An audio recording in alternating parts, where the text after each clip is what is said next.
The only objection. Spoiler alert, Red and Froggy are engaged. Alright. The day of Red and Froggy's wedding finally arrived, and the newly christened Sinner Kingdom was in a daze of celebration. Despite the constant setbacks, Red managed to finish all the planning her perfect day required, and thanks to a great amount of self-control on Goldilocks' part, Red had lived to see it. The former Hall of Progress had been transformed into a beautiful altar. 500 chairs had been set to face a pulpit on top of a large platform. Risers were built for a 200-piece symphony. A massive organ with pipes stretching into the high ceiling had been carefully constructed. Tall vases of pink, red, and white carnations were arranged and placed throughout the hall. White pillars and rosy silk drapes lined the walls too. Goldilocks had spent the entire morning helping the castle servants put everything together and was very proud of their work. However, when Red arrived to make her final inspections, Goldilocks discovered that her true task as matron of honor wasn't just helping the bride, but protecting everyone from the bride. Red stormed into the Hall of Progress wearing nothing but a pink bathrobe and fuzzy slippers. She had curlers in her hair and no makeup on. Her eyes were much larger than usual, and a scowl was frozen on her face. She had never looked so anxious. "This is wrong! It's all wrong!" Red yelled. "The chairs are too close together. The women's dresses will get caught. The pulpit is too far away. I'm getting married, not making a pilgrimage. Tell all the musicians that they are not allowed to eat any of the food. The caterers only had time to prepare enough for the guests. The pillars and drapes need to match. This place looks like a giant ribcage." Red didn't even look at anything long enough to properly see it. She flung her arms around, yelling and pointing at anything she could. "Red, this is exactly as you planned it," Goldilocks said. "You need to calm down." "Please tell me that's not what you're wearing to the wedding," Red hollered, targeting Goldilocks next. "No, I'm wearing something much uglier that you chose for me," Goldilocks said. "Remember the pink dress with the puffy shoulders?" Red wasn't listening to a word she said. She began pacing and mumbling to herself. "Did you sleep last night?" Goldilocks asked. "Sleep? How was I supposed to sleep when there's so much to do?" Red asked. "Wait, are you saying I look puffy?" "Oh my god, I look puffy."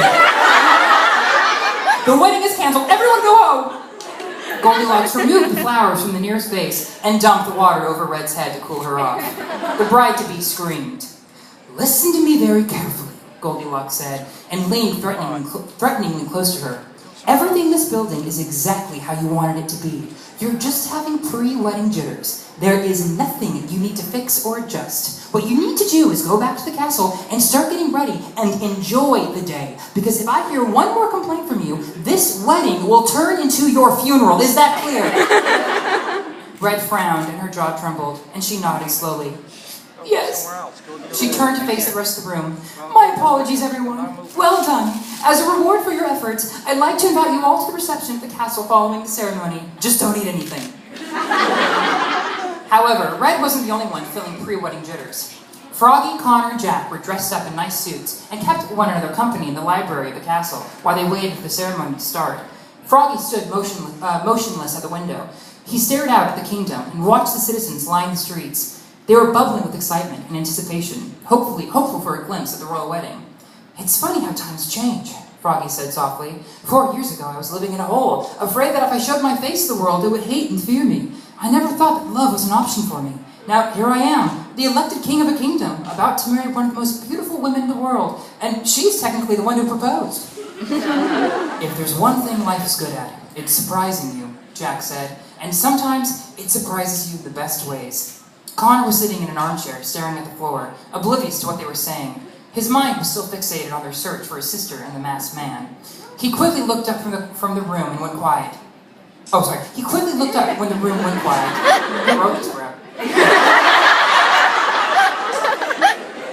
"I'm sorry, what did you say?" Connor asked. He was supposed to be Froggy's best man, and so far he was failing at it. "Just an observation, nothing important," Froggy said. He gulped and loosened his collar. "Why does everyone rethink their decision to get married on the day of their wedding? I've been fine with the idea for months, but only now do I feel like I'm getting cold feet." Connor laughed. "But Froggy, you're an amphibian. Your feet are always cold." Froggy turned to him and smiled. It was a nice way of putting things into perspective. There was a knock on the door, and the third little pig poked his head into the library. "Your Majesty, the former and future queen is almost ready. The ceremony will begin shortly." Jack patted Froggy on the back. "This is it. Are you ready?" "Ready as I'll ever be," Froggy said. Gentlemen, please join me in my last steps as a bachelor." They followed him out of the library, but Connor lingered in the doorway. A bad feeling grew in the pit of his stomach, and he looked back at the empty library. It felt as if he was forgetting something, but he couldn't figure out what it was.